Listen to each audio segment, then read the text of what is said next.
So today we'll look at some relationships. So firstly, in the previous video we looked at what a GCD and LCM are and how to calculate them efficiently. So if you haven't watched that video yet, then I strongly recommend you to watch that video first before watching this video, because in this video you'll need to know how to calculate both of these. So in this video basically we'll look at a pretty important and interesting relationship between the GCD and LCM. So the theorem is, I'll give you the theorem first and then we'll look at the proof. So I'll write this down. So the theorem is for any,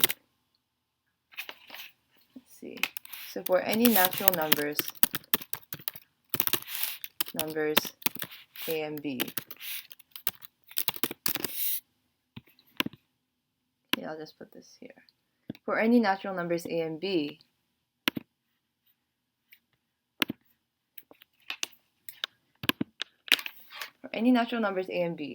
we have that A times B, the product of the two numbers, is equal to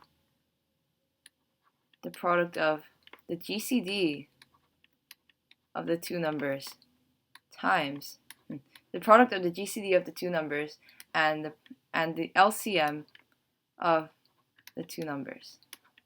So I know, and I presume you have already watched the previous video, but yeah, GCD is greatest common divisor, and LCM is lowest common multiple. So what this is saying is that the product of the two numbers of any two natural numbers is equal to their GCD times their LCM. Yeah. And to verify this, if you guys are kind of doubtful about this, we can verify this. So, for example, let's look at 4 and 6. So GCD of 4 and 6 is equal to 2.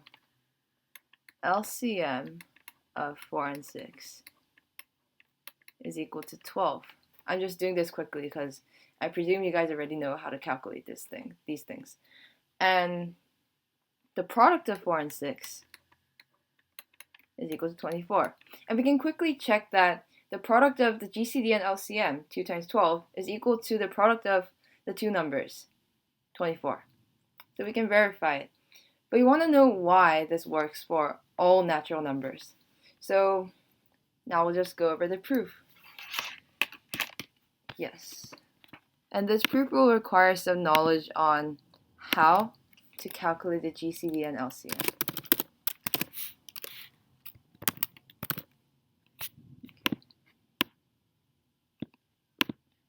Yep. So back to my pen. So the proof is, so let's put A and B both in general form for its prime factorization.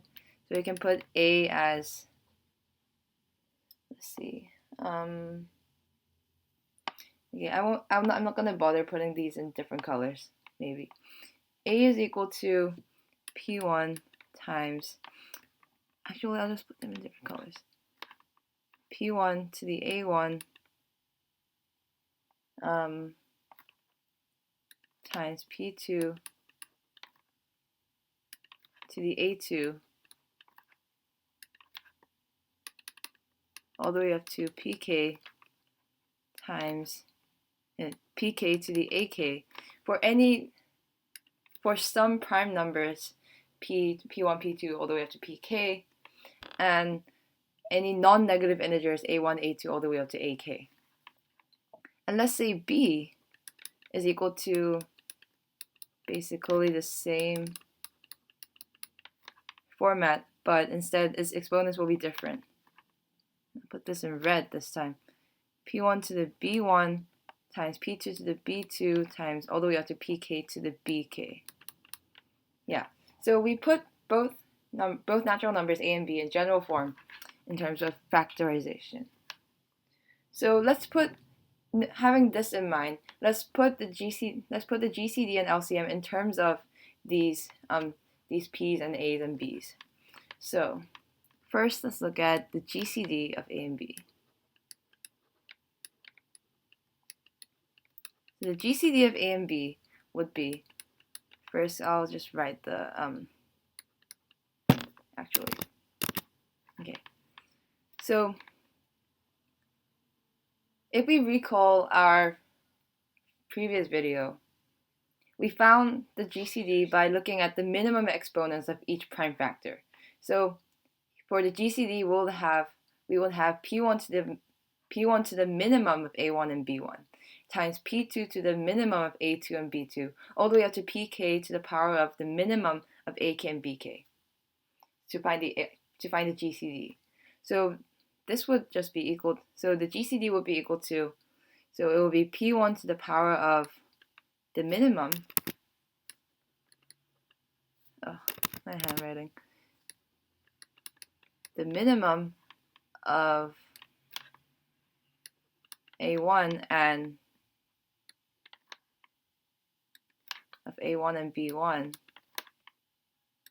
And I think you guys get the general idea, so I'll just condense it. So P1, it will be equal to P1 to the minimum of A1, B1 to the power times P1 to P2 to the minimum of A2, B2, all the way up to Pk to the power of the minimum of A2 and B2. Yeah. So the minimum exponents. And for the LCM, it will be equal to, so the LCM, oops, notation. The LCM, okay, what is wrong with my pen again? Okay. The LCM of A and B,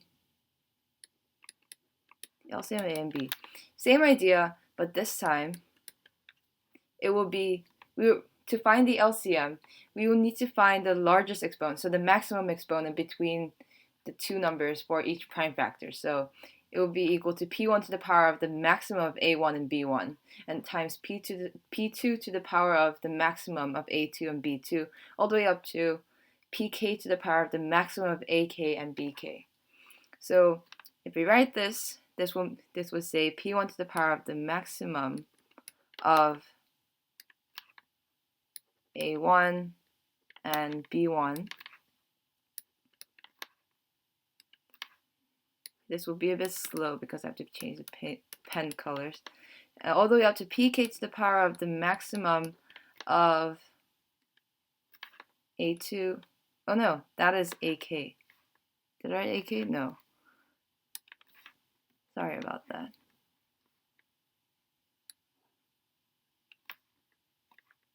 Okay. That is supposed to be AK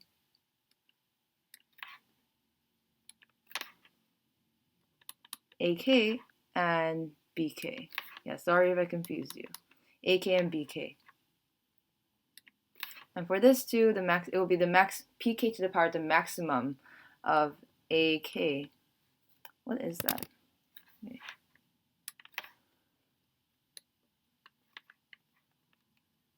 Pk to the maximum of AK and BK. Yeah, that took a long time. AK and BK. There we go. And so we put the GCD and LCM in terms of the prime factorization stuff for A and B. And one more thing that we notice is that this is another pretty intuitive theorem, but it says that if for any numbers, A and B,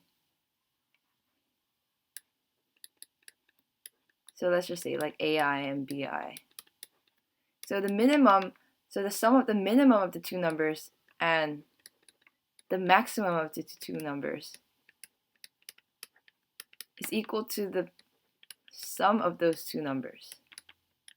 And this is because the minimum would be one of the numbers, and then the maximum would be the other. So regardless of which one is smaller or not, the sum of the minimum and maximum would always result in the sum of the two numbers.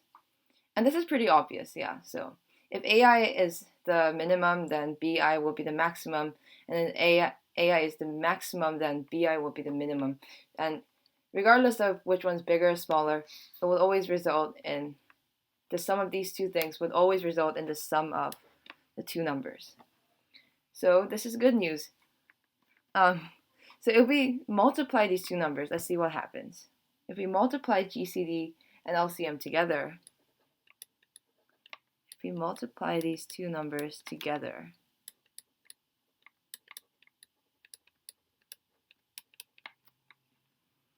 we would get P1 to the power of, so we add the exponents.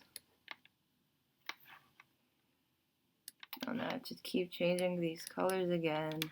The minimum of A1, B1, plus the maximum of, we'll have space on this board. Maximum of A1 and B1. Yeah. There we go. All the way up to pk to the power of, again, we just add. So we're, for each prime factor, we're like adding the exponents because we're multiplying them. So we're adding the minimum and maximum of each of ai and bi. And this will similarly be equal to minimum of, not A1, AK. Okay, you can't really see the K here. AK and BK. Okay, this is a bit slow, so like as I write this, you can try to think over like deeply about why this is true. Plus the maximum of AK and BK. Okay, this all fit into the board. Yeah. And as we found here, the sum of the minimum and maximum of any two numbers is always equal to the sum of the numbers. So this would just be equal to, so P1 to the power of the minimum of A1 and B1 plus the maximum of A1 and B1 would be equal to just A1 plus B1. And I won't bother, actually I will, okay wait, I will just write this in the corner so that we have space. P1 to the power of A1 plus B1 all the way up to PK to the power of AK plus BK. There we go. And it's much more simplified now. And then this is basically just equal to P1 to the A1 times P1 to the B1, and then times P2 to the A2 times P2 to the B2. So we can just split, because this is equal to P1 to the A1 times P1 to the B1. So we can split all these exponents. So I'll just skip some steps. So if we split all the exponents, then it will just be equal to P1 to the A1 times P1 to the B1 times P2 to the A2 times P2 to the B2. So we can just rearrange the order, and put them in brackets to get P1 to the A1 times P2.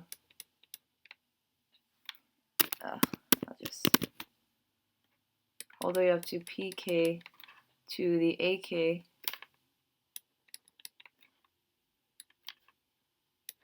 times P1 to the B1 all the way up to PK to the BK.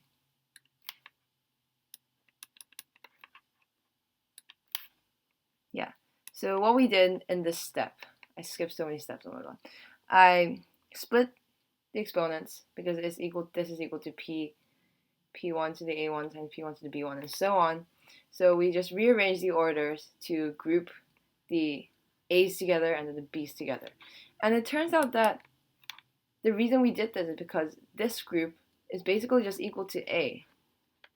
So this is equal to A. So this is equal to A, and this turned out to be equal to B. So we conclude that the product of the GCD and the LCM is equal to the product of the two numbers. Yeah. So it requires some knowledge about like how to calculate the GCD and LCM using the prime factorized structure, prime factorized form. Yeah. So today in this video, we just looked at the proof of this important theorem. But in some other videos, we're going to definitely go over some problems that require this theorem, because when you do when you look at math rules and theorems, it's really interesting to see the proof and stuff, but it becomes more interesting when you can actually use them in problems. So probably in one of my videos in the AMC playlist will require some techniques using this. So yeah, hope you enjoyed this video, and see you in some other videos I made.